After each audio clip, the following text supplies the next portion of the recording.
1000 പേര് ഒന്നിച്ചു കുരച്ചാലും എത്ര പേര് അൺഫോളോ ചെയ്താലും ഈ ഒരു വാക്കിന്റെ മുമ്പിൽ മുട്ടുകുത്താത്ത ഒരുത്തൻ പോലും ഉണ്ടാവില്ല എന്ന് പറയുന്നത് നിങ്ങൾ കേട്ടിട്ടുണ്ടോ? മനുഷ്യർക്ക് പല തെറ്റുകളും പറ്റാം, പക്ഷെ ആ തെറ്റിന് മാപ്പ് അപേക്ഷിക്കുമ്പോഴാണ് ആ മനുഷ്യൻ യഥാർത്ഥ ഒരു മനുഷ്യനായിട്ട് മാറുന്നത്. ഞാൻ പറഞ്ഞു വരുന്നത് നമ്മുടെ സന്ദീപ് വാര്യരെ പറ്റിയിട്ടാണ്. എത്രയോ കാലം എത്രയോ ആളുകൾ അദ്ദേഹത്തിനോട് ഈ നന്മയെ പറ്റിയിട്ട് പറഞ്ഞു കൊടുത്തു. അദ്ദേഹത്തിന്റെ ചെവിയിൽ ഉൾക്കൊണ്ടിട്ടില്ല. കാരണം അദ്ദേഹം തിന്മയുടെ അന്ധകാരത്തിലായിരുന്നു. പക്ഷേ അദ്ദേഹത്തിന് ഒരു സമയം ദൈവം നിശ്ചയിച്ചിട്ടുണ്ടാവും എന്ന് പറയുന്നില്ലേ, അതുപോലെ അദ്ദേഹത്തിന് ഒരു സമയം നിശ്ചയിച്ചു. ആ സമയം വന്നപ്പോൾ അദ്ദേഹം ഉണ്ടായിരുന്നത് തിന്മയുടെ അന്ധകാരത്തിലാണെന്ന് അദ്ദേഹത്തിന് ബോധ്യപ്പെടുകയും ആ ബോധ്യപ്പെടലിന്റെ അടിസ്ഥാനത്തിൽ അദ്ദേഹം നന്മയുടെ മാർഗത്തിലേക്ക് വരികയും ചെയ്തു.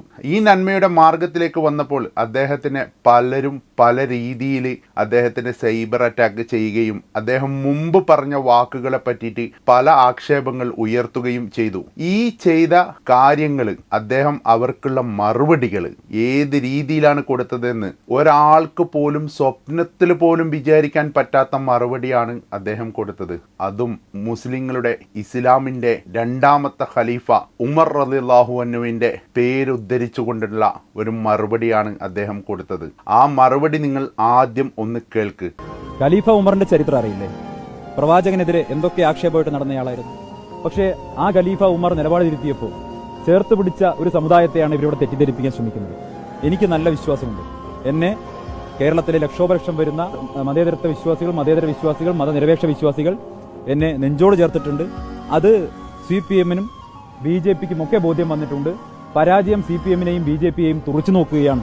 കോൺഗ്രസിന്റെ UDF-ന്റെ അത്ഭുതകരമായ വിജയം, അഭൂതപൂർവമായിട്ടുള്ള വിജയം, രാഹുൽ മാങ്കൂട്ടത്തിന്റെ വിജയം തടയാൻ വേണ്ടി അവസാന നിമിഷം നടത്തുന്ന ഈ നെറികെട്ട നീക്കത്തിനെതിരെ കേരളത്തിലെ മതനിരപേക്ഷ മനസാക്ഷി പ്രതികരിക്കുമെന്നുള്ള കാര്യത്തിൽ എനിക്കൊരു സംശയം. ഇസ്ലാമിന്റെ രണ്ടാമത്തെ ഖലീഫയായി വന്ന ഉമർ റളിയല്ലാഹു അൻഹുവിന്റെ പേരുദ്ധരിച്ചുകൊണ്ട് അദ്ദേഹം പറഞ്ഞു, പ്രവാചകനെ കൊല്ലണം എന്ന് പറഞ്ഞ് നടന്ന വ്യക്തി അദ്ദേഹത്തിന്റെ തെറ്റുകൾ മനസ്സിലാക്കി അദ്ദേഹം ഇസ്ലാമിലേക്ക് കടന്നു വന്നപ്പോൾ ചേർത്ത് പിടിച്ച സമുദായത്തിന്റെ അനുയായികളാണ് എന്നെ കൂട്ടുപിടിച്ചത് എന്ന്. ഈ അനുയായികൾ എന്ന് ഉദ്ദേശിച്ചത് നിങ്ങൾ വിചാരിക്കേണ്ട വെറും മുസ്ലിങ്ങളാണ് എന്നുള്ളത്. ഇപ്പോഴും പല മതസ്ഥരും പ്രവാചകന്റെ പാതയിൽ പ്രവാചകൻ എന്താണോ പറഞ്ഞത് ആ പറഞ്ഞ മാർഗത്തിലൂടെ നടക്കുന്ന പല മതക്കാരുമുണ്ട്. മതത്തിന്റെ ഭാഗവാക്കായി നിന്നില്ലെങ്കിലും പക്ഷെ പണ്ട് പ്രവാചകൻ പഠിപ്പിച്ച നന്മയുടെ വഴികൾ പിന്തുടരുന്ന പല മതവിഭാഗങ്ങളും ഇപ്പോഴും ഉണ്ട് എന്നുള്ള കാര്യം മനസ്സിലാക്കുക. അതുകൊണ്ട് തന്നെ ഇദ്ദേഹം ഇനി എന്ത് മുമ്പ് ചെയ്തിട്ടുണ്ടോ